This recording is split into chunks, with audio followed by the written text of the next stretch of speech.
Shalom, puji Tuhan.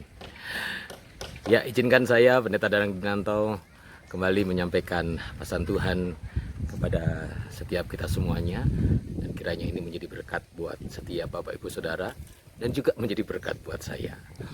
Bapak Ibu Saudara, suatu ketika Tuhan Yesus pernah mengadakan perjalanannya cukup unik ya, karena dia masuk ke daerah Gerasa, dan di sana dia langsung disambut oleh seorang yang kerasukan setan, yang dirasuki setan begitu banyak, yang bernama Legion. Ya, pasti saudara tahu lah, Markus pasal yang ke-5 ayat 1 sampai dengan ayat yang ke-20. Dan kita tahu peristiwa itu, akhirnya Legion yang ada di dalam diri orang yang dirasuki itu akhirnya diusir keluar oleh Tuhan dan masuk kepada babi-babi, sehingga banyak yang mengalami kerugian sebenarnya, yang otomatis yang punya babi-babi itu, saudara ya. Tetapi yang menarik di sini adalah ketika Tuhan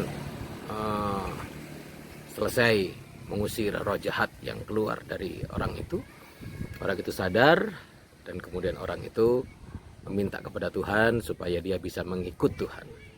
Tetapi apa kata Tuhan? Tuhan berkata, kamu gak usah ikut. Kamu lebih baik pulang ke kampung halaman, ke sanak saudaramu, dan beritakan apa yang sudah terjadi kepadamu. Dan akhirnya benar,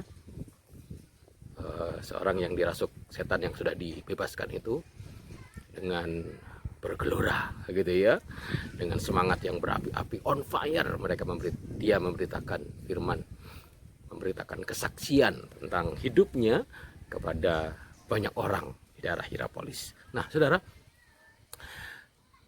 yang menarik yang ingin saya sampaikan kepada kita pada hari ini adalah perkara mengadakan mujizat buat kita oleh Tuhan itu sangat mudah. Bagi Tuhan mudah sekali mengadakan mujizat, menyatakan mujizatnya buat kita. Sangat-sangat mudah bagi Tuhan. Tapi persoalannya adalah kita harus tahu ketika mujizat itu terjadi, ketika mujizat itu Tuhan izinkan terjadi, tujuannya untuk apa. Nah, dari peristiwa ini kita tahu bahwa ketika Tuhan izinkan mereka atau si orang yang kerasukan setan itu mengalami mujizat, tujuannya adalah supaya dia memberitakan Injil, supaya dia memberitakan kesaksian tentang Yesus Kristus yang ajaib itu, yang sudah menyelamatkan dia. Nah, saudara, setiap mujizat yang Tuhan sudah nyatakan dalam kehidupan Bapak Ibu Saudara itu harus punya maksud dan tujuan supaya nama Tuhan semakin dipermuliakan.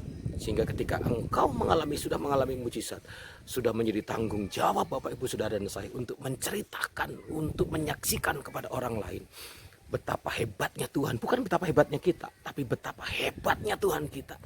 Dan itu kan mendatangkan kuasa, bahkan mendatangkan keselamatan buat orang-orang di sekitar kita. Pesan Tuhan hari ini, mari kita menjadi pemberita-pemberita. Mari kita menjadi pemberita-pemberita kesaksian betapa hebatnya Tuhan. Pengalaman-pengalaman kita dengan Tuhan kita harus saksikan kepada orang lain.